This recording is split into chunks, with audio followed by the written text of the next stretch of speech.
sentido, la bioética nace, dentro de algunas otras cosas, por problemas en investigación. Es lo que hace crisis.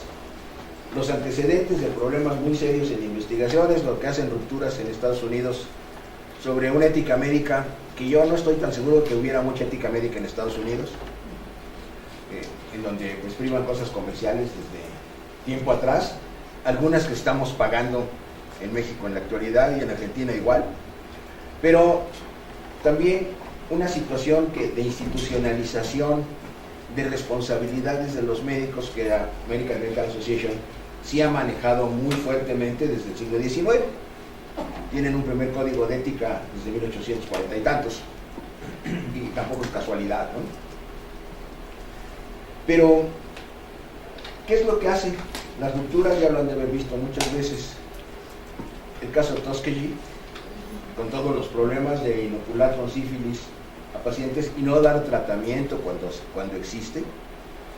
Una investigación prospectiva para conocer historia natural de la enfermedad, que se conocía como historia natural desde el siglo XVI.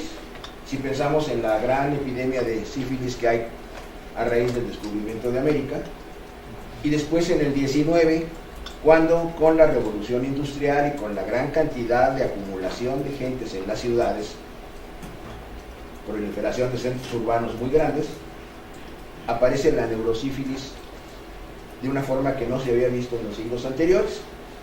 Aparece la parálisis general progresiva, que es descrita precisamente en 1822-23. Pero había esto, se conocía la historia natural en diferentes condiciones sociales, en diferentes condiciones económicas, y la pregunta es, bueno, ¿por qué otra vez? Curiosidad.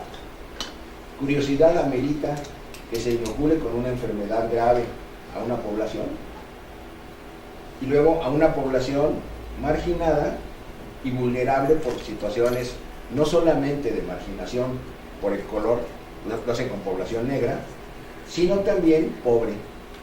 Tenemos dos problemas de marginación y tenemos un experimento que se sigue por muchos años. Eso causa crisis. Después vienen otros problemas: inocular con virus de hepatitis a niños con síndrome de Down, y al fin que los pobrecitos no van a reclamar. ¿Por qué a ellos? ¿Por qué no a otros? Alguna vez, esto es un problema mexicano, se planteó, ¿cuándo hacemos la primera cirugía de conducto arterioso? Estoy pensando en 1942, 43. Y el radiólogo dice, acabo de ver a un niño con síndrome de Down que tiene un conducto arterioso con hipertensión pulmonar. Ideal en términos clínicos, pero nunca se había hecho ese tipo de cirugía. Y se hace, y le fue bien al niño. Aquí se resolvió un problema. Pero si pensamos, no fue limpio éticamente hablando. ¿Sería cirugía experimental? ¿Sería investigación quirúrgica? Sí. El cirujano que hizo esto después, que fue el doctor Jesús Lozoya, un cirujano muy renombrado, muy buen cirujano y muy ético. Sí, juntamos todas las cosas, ¿verdad? Sí. Gobernador. Sí, gobernador de Chihuahua. Marca hizo muchos después y los hizo muy bien. Si tenemos problema, el radiólogo fue el doctor Eugenio Toussaint y el doctor Lozoya pecaron de paternalismo. Vamos a actuar por el bien del niño. Nunca hemos hecho esta intervención, pero Lozoya ya había estado con los iniciadores en Estados Unidos, con la doctora Taussig y con Blaylock. Había visto la cirugía, había participado con ellos, o sea, sí la sabía hacer, de eso no hay duda. Pero el paciente. Entonces, tenemos una crisis. Y luego tenemos todo un desarrollo brutal de la investigación clínica, quirúrgica, pero planteando cómo pasamos a fase 3 de investigación, es decir, con pacientes humanos. Ahora la bioética ha planteado otro problema. También fase 2 implica problemas éticos. ¿Cómo tratamos a los animales? Y a veces tenemos problemas muy serios. En nuestra Facultad de Medicina, de repente reglamentan que los animales de laboratorio que se han usado para investigación deben de ser sacrificados. Y cuando algún alumno o algunos alumnos, ya ha pasado muchas veces, y me ha tocado irlos a defender, dicen: yo quiero adoptar este animal que operé, quiero adoptar este animal. No, se tiene que sacrificar porque la guía dice que se tiene que sacrificar. Y la pregunta es: ¿qué es mejor para el animal, ser adoptado o ser sacrificado? El que diga que ser sacrificado, que levante la mano cuando sea paciente en algún proyecto de investigación, ¿verdad? Querría decir o que tiene una depresión espantosa, o que ya llegó al punto cero existencial, ya me aburrí de esta mugrienta vida y mejor me muero, ¿no? Pero fuera de estas dos condiciones, no cabe. Y te dice: no, la guía dice que éticamente debemos de sacrificar al animal con el menor dolor posible. No te lo puedes llevar a tu casa para adoptar. Aberraciones, ¿no? Bueno, vamos teniendo, y el cuidado de los animales se va convirtiendo también en un problema ético serio y un problema de responsabilidad ética. Y aquí ya jugué con una palabrita mágica: responsabilidad. Voy a decir algunas cosas más después. No piensen solo responsabilidad modelo Hans Jonas, que es muy importante, sino pensemos responsabilidad en el sentido más amplio, tampoco necesariamente jurídica. Responsabilidad profesional en cuanto a pensar, filósofos, en cuanto a aplicar, profesionales de la atención de la salud en todos los niveles. Entonces, tenemos esta visión y vamos teniendo más cosas. Aparece otro problema: terceros. Aquí no diría en discordia, sino en concordia, o pretendidamente en concordia. Yo te patrocino una investigación, pero tú me tienes que responder a mí. Y volvemos a la palabrita mágica. Responderé significa ser responsable ante alguien. Yo te respondo, doy respuesta, pero respuesta implica responsabilidad de lo que digo, o responsabilidad de la respuesta en cuanto a acciones. Y tenemos el común denominador fundamental que muchas veces no nos gusta ver. Toda acción, y más en estos terrenos, significa agencia moral. Aunque no nos demos cuenta. Todos somos agentes morales, aunque no nos demos cuenta. A partir de que nos damos cuenta, la cosa se pone peor. Porque entonces somos responsables ante el enemigo más serio, que se llama uno mismo. El peor cobrador de responsabilidades es uno mismo. Y aquí tendríamos una cuestión que yo considero fundamental. Todas las mañanas, un espejo que sea chiquito para que si lo rompemos en un enojo no salga caro, saludarnos, ver si nos caemos bien y preguntarnos qué responsabilidades hemos cumplido de las que traíamos atrasadas, cuáles soñamos cómo responder y a qué vamos a responder el día siguiente, hasta saludar al espejo en la mañana otra vez, así como la bruja de Blancanieves, ¿no? De repente les digo, pues podemos romper el espejo cuando nos quedamos verdaderamente mal, pero eso ya implica una reflexión, y ese es el punto central. Obliga a reflexionar sobre qué estamos haciendo. Ahora, en responsabilidad, en la que estábamos, hacia terceros. Yo te voy a dar un grant, te voy a dar un dinero para que hagas esta investigación que tú me estás planteando. Voy a regresar en un momento a qué y por qué plantear una investigación y cuál es la dimensión ética de esto. Pero yo te voy a dar, pero tú me tienes que responder de lo que te doy. ¿Qué significa esto? Platicábamos hace un momento con el doctor Márquez de alguna institución mexicana muy renombrada que dice: quiero un estudio de investigación cualitativa y cuantitativa de las dos, en términos de cómo se siente ante la institución el personal que trabaja con nosotros, cómo reacciona, en fin, qué hay atrás de esto.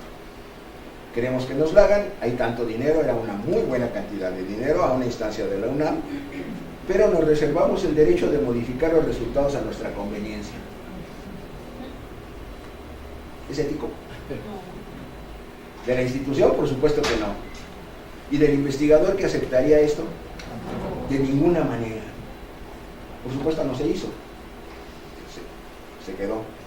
Pero también supimos de una institución en Monterrey que planteó lo mismo, que el investigador corrió toda la investigación y lo llevó al comité de ética de su universidad cuando ya estaba hecha para que le avalaran los resultados. Tuvo la mala fortuna de que me invitaron a mí como evaluador externo y le rechazamos la investigación y se quedó con los resultados y tuvo que regresar el dinero. Entonces, qué bueno que se puede hacer esto de repente, qué bueno que nos hicieron caso, pero en otras condiciones estamos arriesgando y estamos a riesgo de tener problemas muy serios en este sentido. Imagínense niveles de corrupción, falta de ética, por supuesto. Que te diga el director de la institución o el rector de la institución, si es educativa, es que tienes que avalar eso. Y uno dice, no, te vamos a dar de baja. Y uno tendría que decir, sí, me encanta la idea, para ser ético, ¿no? Esto es un ejemplo de las posibilidades horribles con las que nos podemos enfrentar. Después pueden seguir muchas cosas que no vienen aquí al caso, ¿no? Pero entonces, ¿qué es lo que marca un tercero? Te puedo decir, vamos a, ahora de moda, investigación multicéntrica, multinacional, con grupos exactos, en donde ya sabemos lo que queremos que respondas. Y el protocolo dice lo que queremos que respondas. ¿Es ético? Podría serlo si respondo que no cuando no correspondan los datos a lo que está sucediendo. Y otra vez va a Troya. Nuestra responsabilidad como agentes morales sería decir, mis resultados no coinciden con tu investigación, no los puedes manipular porque son tuyos y míos, si son de los dos, no los puedes manipular porque estamos apostando a verdad científica, verdad en la investigación, que además sabemos que todas las verdades son provisionales. La verdad absoluta, así con B mayúscula, después de Santo Tomás de Aquino ha venido a la baja, ¿no? Yo de repente he platicado con algunos amigos que ya están cerca de la verdad absoluta y les digo que el único paso que les falta es que los nombremos deidad universitaria.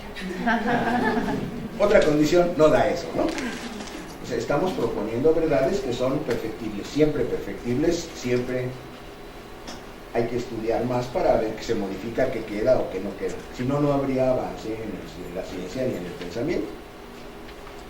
Entonces, es otro punto. ¿Qué te exige un laboratorio farmacéutico, por ejemplo? Que te dice, yo quiero validar esto. Multinacional, ¿qué validas, qué no validas?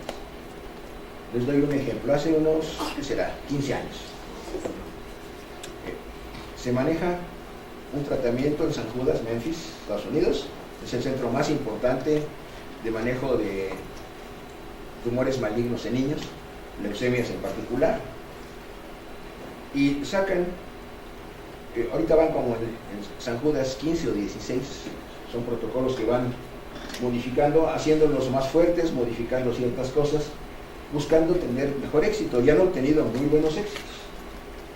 Pero en ese momento plantean, vamos a utilizar las dosis más altas de citotóxicos que se habían planteado. Era para leucemias el tratamiento, y te dicen, vamos a usar metrotexate de 5 a 6 gramos por metro cuadrado, por metro de superficie, cuadro de superficie. La dosis normal es 1 gramo. La dosis letal oficialmente son 2,5 gramos. Vamos a dar el doble. ¿Cuál es la apuesta? Que se morían muchos niños antes de este tratamiento y que estos podrían salvarse si da un tratamiento mucho más violento. Pues, primer problema, ¿no? ¿Cómo hacemos el esquema? Vamos a ver si aguantan. Vamos a hacerlo multicéntrico, multinacional.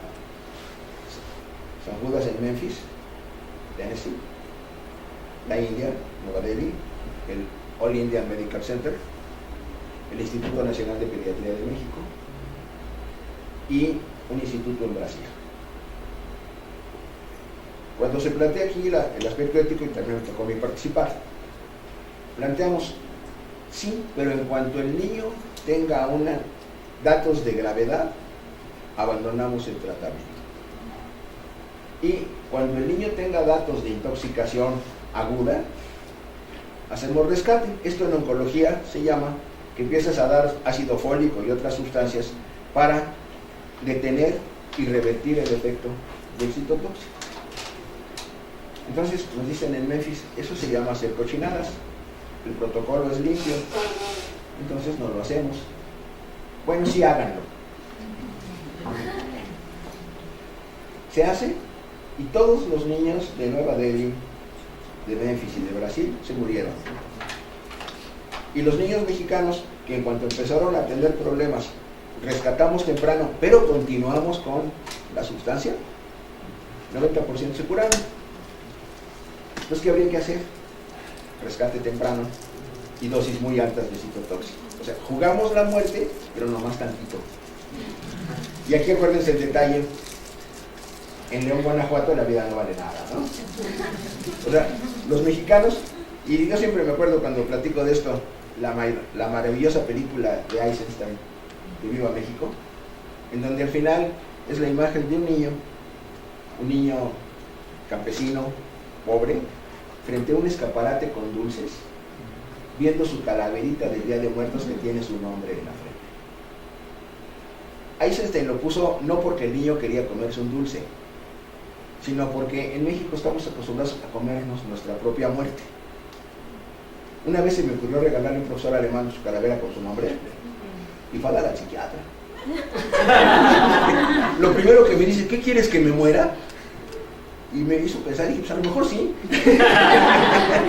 Ya después arreglamos cosas, ¿no? Pero no fue capaz de entender qué significa metafóricamente el poder sonreírte con tu muerte, porque el niño de Eisenstein se ríe al ver su muerte. Entonces, apostamos, sí. Es una enfermedad que puede ser mortal en muy alto grado. Cada vez es menos, se está volviendo una enfermedad crónica. Arriesgamos, sí, pero no a lo tonto. Ética profesional es cuál es el límite del riesgo. Y aquí tenemos otra palabra mágica que se llama fijar límites, sentar límites. El San Judas 14, que vino después de eso, le dice rescate temprano. En el San Judas 14 todavía aconsejé a mis amigos oncólogos hacer otra porquería. Les dimos algo que en la medicina tradicional mexicana se utiliza cuando la gente está, ¿qué dijéramos? Baja de defensas, vamos a ponerlo así entre comillas, que se llama tomar soluciones de corteza de encino rojo. Esto fue hace todavía 14 años, 13 años. Ahora ya sabemos que sí es un inmunomodulador, hay inmunomoduladores en la corteza de encino rojo. Entonces dijimos, va el San Judas 14 con rescate temprano, pero no tan temprano, vamos a aguantar tantito más, pero vamos a usar corteza de encino rojo. Todos los niños con corteza se curaron, pero a todos les preguntamos si aceptaban el riesgo. Hay otro punto que es muy importante. En protocolo de investigación, ¿qué les preguntamos a los pacientes? ¿Qué significa consentimiento informado? Lo más común es un trámite.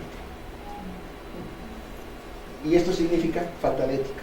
Bioética, tache. ¿Qué significa consentimiento informado? Que acepten en lo que van a participar, pero que sepan qué están asumiendo. Generalmente se usa una hojita, como las que usan en las compañías de seguros, o muchas hojitas con letra microscópica. Y dicen fírmele al final. ¿Entendió todo? Si no lo puede uno ni ver, ¿cómo lo va a entender, no? Después, si alcanza a saber, vamos a pensar que era un paciente que sospechaba y saca su lupa, o que tiene su microscopio. Dice, sí lo leo, pero no le entiendo. Es lo mismo. Yo leo griego perfectamente bien, pero no entiendo nada. Lo puedo leer, se lo recito, ¿no? Pero no entiendo. O ruso. No, ruso me cuesta más trabajo. Podríamos ir alemán para que sean nuestras mismas letras, ¿no? ¿Entiendes lo que dice? ¿Qué términos científicos se utilizan? ¿Qué términos, qué dijéramos, jurídicos se utilizan? Y luego nos vamos a riesgos que son muy simpáticos. Un caso muy simpático, ese fue de Facultad de Medicina. Era un protocolo que no tenía más chiste que sacar sangre para medir leucocitos, comparando monocitos con otras formas de fórmula blanca. Hubo un problema de demandas simpaticísimo, porque llegaron pacientes profesionales, ahorita voy a pasar a eso, y demandaron porque les había salido un pequeño moretón en donde habían picado para sacar sangre. Siguiente protocolo se puso, hay el riesgo de que cuando se le saque sangre le quede un pequeño hematoma. Y la pregunta, ¿entiende usted lo que es hematoma? Es un moretón. Fíjense a qué extremo se puede llegar, ¿no? Y tenemos que estar sospechando qué entiende el paciente, pero otro, qué quiere el paciente. Y aquí entraríamos cómo clasificamos, cómo calificamos al paciente, cómo llega, para qué llega, qué espera, expectativas del paciente que participa en un proyecto de investigación. Guarden esto y ahorita regresamos. Entonces, ¿qué les tenemos que explicar? Todo lo que se nos ocurra que puede causar ruido en algún momento, o todo lo que se nos ocurra que puede disturbar la expectativa del paciente. Entonces tenemos que explorar expectativas. Es otro punto importantísimo. Casi nunca se hace. ¿Qué espera usted del protocolo? Vamos teniendo grupos que son muy simpáticos. ¿Sabe usted, doctora o doctor, o directora o director de esta institución, que yo vengo a ver como qué protocolos de investigación hay? Pues para ver cuál me conviene. También quiero ver cuánto pagan en los protocolos de investigación, para ver cuál me conviene.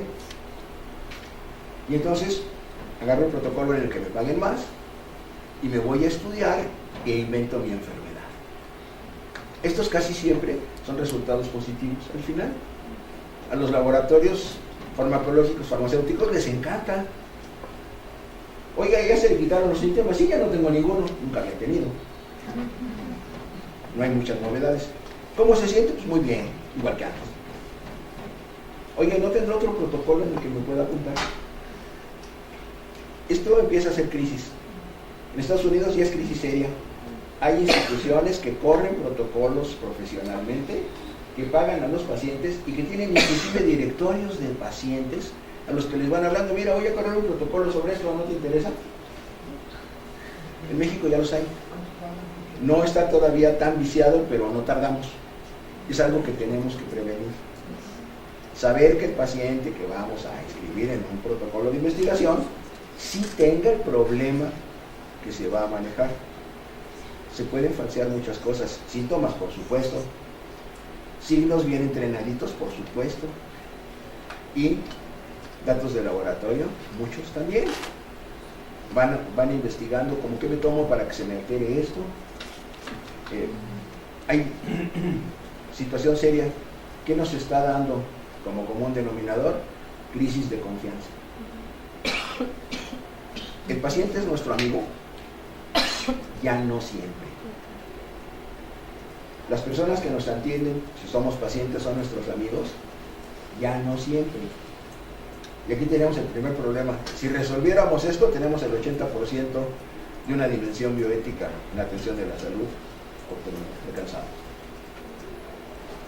Yo desconfío, me cuido, pero yo vengo a ver qué te saco. Y yo te recibo a ver cómo saco por allá al laboratorio, o qué gano, o qué ganancias secundarias voy a obtener, sin importarme la dimensión ética de lo que estamos haciendo. Aquí tenemos otra cuestión que hay que tener mucho cuidado. ¿A dónde más se llega con esto? La estandarización. ¿Qué espera un paciente? Que, ahora sí, hacemos nuestro anuncio, sabemos que es un estudio fase 3, que es un medicamento que tiene ciertos riesgos, tenemos que hacer una linda carta de consentimiento informado que explique las cosas, tenemos que explicársela al paciente, o tenemos que tener a alguien que se le explique y que pueda realmente firmar con conocimiento. Si no, esto no sirve. No es en hospitales, desde hace muchos años se utiliza, entra uno al hospital, fírmele aquí. ¿Qué es esto? Que autorizo que me hagan los tratamientos que consideren adecuados, que me hagan los estudios que consideren adecuados, que me hagan los diagnósticos que consideren adecuados, que regresen a los tratamientos y a los estudios, y que en caso de necesidad pues me hagan la autopsia para que todos quedemos contentos. Uno queda muy feliz, ya desde el cielo, desde el infierno, donde vaya a dar, sabiendo que todo el proceso había sido correcto. Pasamos a cosas interesantes. Una anécdota que hizo furia en el Hospital General hace algunos años. Un señor se muere en un pabellón, el camillero lo toma a toda velocidad y se lo lleva a patología porque hay que hacer la autopsia rápido. Muchas autopsias, palomita y palomita y palomita y estrellas de oro para el hospital. Y en el camino, está lejos el Hospital General, patología de los pabellones, en el camino, el muerto le dice, oiga, ¿dónde me lleva? Le dice el camillero. Y el camillero le dice, usted cállese, el doctor dijo que está muerto. Asunto arreglado, ¿no? Aquí ni siquiera llegamos a un problema de ética, es kafkiano, ¿no? O sea, oficialmente muerto, pues había que autopsiarlo, además ya había firmado. Se bajó de la camilla, por supuesto, y no lo autopsiaron, pero imagínense lo que puede pasar, ¿no? Oficialmente usted está muerto, le tenemos que hacer la autopsia y ya firmó consentimiento informado. Se la podríamos hacer. Esto cabe para una película para los Oscars finalmente. Bueno, entonces, ¿a dónde nos lleva esto? A rescatar un personaje central que se llama el paciente. Todo proyecto de investigación a fase 3 en humanos o en fase 2 en animales, tenemos sujetos. Y aquí empiezan los problemas, ¿no? Es objeto de investigación un paciente o un animal que entra a un estudio fase 2 o 3. Sí, pero es sujeto. Sí. Y en ese momento estaríamos siendo éticos. La bioética aparece. Es un ser vivo que merece respeto, que vive, que disfruta o sufre, que tiene dolor, que tiene placer, que tiene un proyecto de vida, porque hasta los animales tienen proyecto de vida.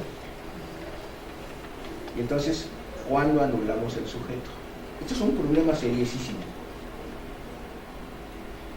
¿Sí trabajamos con sujetos o no trabajamos con sujetos? Si no trabajamos con sujetos, no somos éticos, para empezar. Que la biótica quedó al aire y le invade tanto trabajo. Son sujetos y tenemos que considerar su dimensión subjetiva. Podrían decirnos, miren, es muy fácil.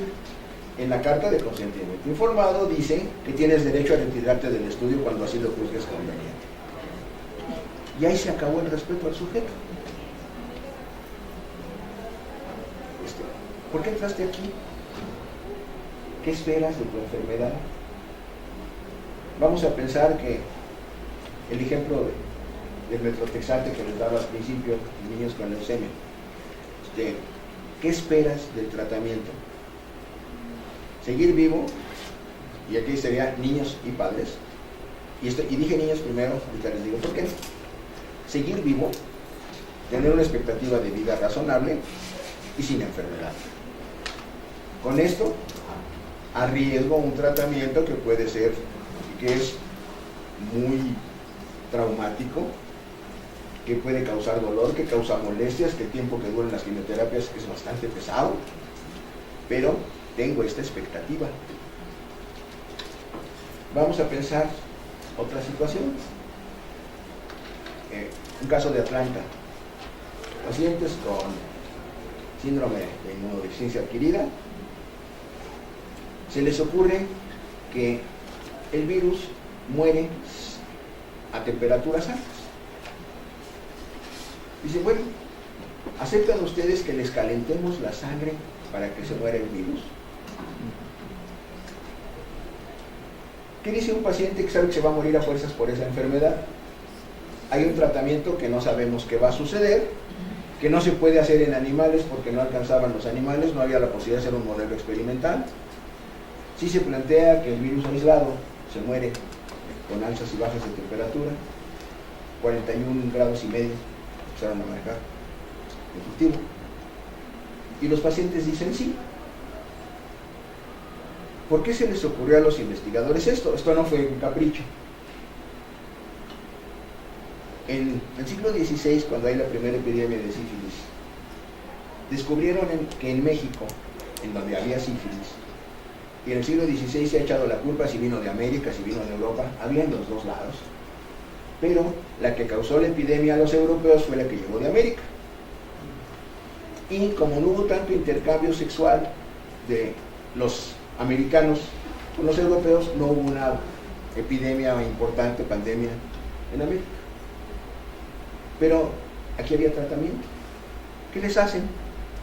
Les damos infusiones de zarzaparrilla y los metemos al temazcal. ¿Qué hace la zarzaparrilla? Que sube la temperatura a 40 y medio, 41 grados, y luego sudas en el temazcal y baja a 35. Dejamos unos días les vamos dando jarabes de zarzaparrilla, infusiones de zarzaparrilla, y hay picos con ida y vuelta al temazcal que se van espaciando si el paciente se pone un poco mal y se acortan, pero el treponema es termolábica. La zarzaparrilla no es un fármaco de acción farmacológica, es de acción física, por las subidas y bajadas de temperatura. Esto se les vuelve a ocurrir en 1920 a Bonjauret, y dice: gentes con parálisis general progresiva, es decir, sífilis del sistema nervioso central, pues vamos a darles fiebres. Ya no hay temazcales. Entonces, ¿qué les da? Les inyecta paludismo. Les da paludismo con falciparum, tienen unas fiebres altísimas, bajan, y cuando la sífilis cede y desaparece el treponema, les dan quinina y les matan a los plasmodios. O sea, insertas una enfermedad curable para que por efectos físicos o por competencia de esa enfermedad cure a otra que es incurable en ese momento. A Bonjauret le dieron un premio Nobel, perfectamente merecido. Pero los de Atlanta, que sabían estos antecedentes, dijeron: bueno, ahora tenemos más técnica, la tecnología. Ponemos una exsanguíneo-transfusión y un aparatito de los que se usan para cirugía cardíaca, sacamos la sangre, la calentamos y se la regresamos. Regresa la sangre a 41 grados. No el cuerpo del enfermo, sino la sangre a 41 grados, se murieron todos. ¿Los pacientes aceptaron participar? Sí. ¿Consentimiento informado? Sí. Pero no entendieron el riesgo, que tampoco entendieron sus médicos. Ahí tenemos una falta de ética por ignorancia, menos culposa que las otras, pero no deja de ser falta. Tenían que haber pensado todas las condiciones que estaban alrededor. Y tecnología, tenemos un aparatito que les calienta la sangre, que sale y entra, pues más bonito que antes, ¿no? ¿Para qué les damos paludismo? Todo indica que efectivamente los virus de acción lenta del VIH sí son sensibles a la temperatura, pero ya no se hizo nada. Ahora pasamos al otro lado. Ya nos dio el terror porque se murió un gran lote de enfermos en el NIH, en el lugar más pomposo y elegante de Atlanta. Es el colmo de la buena ciencia, ¿no? Ya no insistimos, esto ya no sirvió. Podría servir si se hace de otra manera. Otra vez, bioética en falla por no pensar más allá de una complicación que está surgiendo. ¿Y cómo calificaríamos esto otra vez? Defecto de responsabilidad. ¿Cómo respondo otra vez ante mí mismo cuando tengo el fracaso de un experimento y me pregunto qué pasó? Digo, pasó algo horrible y ya no quiero saber nada. ¿Sería una respuesta ética aceptable? No, pasó algo horrible y quiero saber qué está pasando. y quiero saber cómo lo remedio si se vuelve a dar el caso. Y si estoy tratando una enfermedad para la que no tengo tratamiento, tengo que buscar qué hago. No me voy a quedar, ahora sí ya se van a morir ustedes porque me falló. Vamos a pensar un poquito más, a ver si podemos ir más adelante. Ahora, aquí entra otro esquema. Tú me dices el tiempo, ¿está bien? ¿Qué te digo? Okay. Luego empezamos a platicar y a las 10 de la noche. Entonces, ¿qué situación se obliga? Volvemos, paciente como sujeto frente a algo que decía don Ignacio Chávez, nuestro gran figura de la medicina mexicana, fundador del Instituto de Cardiología. Decía siempre un conocimiento frente a una necesidad, pero un conocimiento que implique conciencia. Es que punto tan importante. El paciente necesita algo. ¿Por qué llega a un protocolo de investigación? Aquí no llega a una consulta común y corriente. Porque necesita algo más complicado que una consulta común y corriente.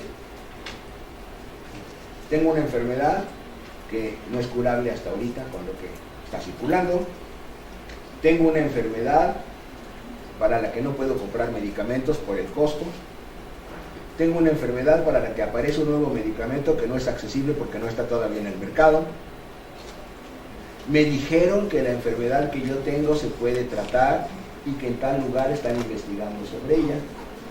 Entonces se hace todo un círculo de posibilidades en donde la expectativa final es voy a estar mejor. Llega a pedir estar mejor, quiero ingresar a este protocolo de investigación. Cumplo los requisitos. Aquí estamos en el caso no de simulador, sino que sí tiene enfermedad. Se registra y dice, bueno, es candidato al protocolo. Y entre que se registra y es candidato tenemos otro problema muy serio. Se pueden dar niveles de discriminación. Piensen, Tuskegee, los niños con síndrome de Down. Sí escojo, pero nada más escojo pacientes que no me puedan reclamar, porque me firman todo. Están de acuerdo en todo. Los niños ni siquiera tenían quien los defendiera. Población vulnerable. Entonces, primer punto a considerar, vulnerabilidad del sujeto que está ante nosotros. Aquí ya no es objeto, aquí es sujeto. Entonces, ¿cómo pasamos de objetivar, como obliga a un proceso científico, a hacer subjetivo la dimensión de esa aproximación? Otra vez, una conciencia frente a una necesidad. Ya cambiamos conocimiento con conciencia. Aquí la conciencia es privativa. Soy consciente, me hago consciente y me hago responsable de responder a tu necesidad. Pero ahí el sujeto me dice, sí, pero yo espero tal, tal y tal. ¿Qué hay que sumar? Exploración de expectativas del paciente. Si no, no estamos actuando bioéticamente. ¿Qué esperas del tratamiento? Pues espero curarme. Es experimental, no sabemos si te vas a curar. ¿Qué vamos a usar? ¿Tienes derecho a salirte? ¿Cuándo? ¿Tienes derecho a seguir? Pensemos ahora en enfermedades crónicas. ¿Qué te ofrezco para tu enfermedad crónica? En agradecimiento de que me has ayudado a encontrar un tratamiento mejor para esta enfermedad crónica. Sí. Te pago N pesos por consulta que vienes las 8, las 10, las 18, o los 6 meses, semanas o los 6 meses que dure el tratamiento experimental. Y luego te digo muchas gracias, si sirve, ahí nos vemos. Y tengo un medicamento nuevo, y ahora tenemos otro juego que es muy interesante y que también es bioéticamente muy contestable, en donde todo medicamento nuevo implica un costo alto, cada vez más alto. Algunos lógicamente altos. ¿Cuánto cuesta el proceso de investigación? Para que se imaginen barbaridades en escala. Que hacer un prediagnóstico para solicitud de importación de un medicamento que va a ser experimental, que vaya en México. Prediagnóstico, Cofepris te cobra 70,000 pesos. Para hacer el registro de COFEPRIS te cobra otros 270. Llevas 340,000 pesos puestos para tener el permiso de ir a comprar el medicamento y traerlo y luego empezar tu investigación. Si pensamos lugares que se dedican a esto, en Estados Unidos, Johns Hopkins, se calcula más o menos $800,000 el costo de un proceso de investigación de un medicamento razonablemente nuevo. ¿A quién se los vas a cobrar? A los pacientes. Eso y más. Eso y más, sí, me estoy quedando en los muy estándar, ¿no? ¿Y qué haces con esto? Plantear a qué paciente se les va a dar. Y si la expectativa del paciente es que yo vengo a tratarme de esta enfermedad que es poco controlable o que no es curable hasta ahorita, arriesgo y entiendo los riesgos, hay un consentimiento informado. Funcionó el tratamiento, me dicen, te felicito, estás perfectamente controlado, es una enfermedad crónica degenerativa, estás controlado, ahí nos vemos. Dentro de 4 meses vas a estar igual que antes de que vinieras al protocolo, pero ya no van los protocolos. Aquí tenemos otro problema ético muy serio. ¿Qué hacemos para garantizar que nuestros pacientes satisfagan su expectativa de control de su enfermedad o de curación de su enfermedad, si es una enfermedad aguda o de evolución intermedia, que pueda ser curado o que pueda ser controlado? ¿Por cuánto tiempo se obliga el investigador? Y aquí investigador podríamos poner la industria farmacéutica en última instancia, a responderle a ese paciente frente a su necesidad, sabiendo 2 cosas: que su necesidad se resuelve con lo que estamos investigando, pero que además él aceptó participar en la investigación sin saber si va a funcionar. O sea, él está arriesgando, estamos corriendo un riesgo juntos. ¿Cuál es la responsabilidad ética para dar tratamientos que sean? Algunos laboratorios que sí los dan, dicen, son tratamientos de misericordia. No, debe ser de agradecimiento, es muy diferente, ¿no? Entonces, ¿qué responsabilidad se tiene ante estos pacientes? Y, insisto, paciente, sujeto, siempre. Si tenemos un animalito, sujeto, siempre. Le podemos preguntar cosas. Y lo que decía de niños, se deja de ser niño a los 17 años, 365 días más 1. Antes es menor de edad, ¿no? No puede decidir, no puede entender. Por supuesto que puede entender. ¿Pueden entender niños de 5 años problemas de vida o muerte relacionados con ellos? Sí. Por supuesto que deben entender. Si hacemos investigación en niños, tenemos que tomar en cuenta la opinión de los niños. Desde lo más chiquititos, en cuanto podamos platicar con ellos. Y comento algo de una gente muy querida del doctor Max Lacan, Jacques Lacan, psicoanalista francés muy eminente, que alguna vez que en la Sorbona, por molestarlo, alguien le preguntó: oiga, ¿usted qué es tan fregón como psicoanalista? ¿Podría psicoanalizar un gorila? Dice, si me dejan platicar 1 hora y media con él, por supuesto que sí. Entonces, si podemos platicar 1 hora y media con un niño, por supuesto que tenemos que tomar en cuenta su opinión y sus deseos. Y esto va, no hay proyecto de investigación adecuado si no tomamos realmente en consideración y nos hacemos responsables de cuidar que se lleven a cabo las expectativas de los pacientes. Y bueno, son consideraciones generales, hay 1000 cosas, seguro les dejo mucho material para pensar, virus vivo, virulento, y pues muchas gracias.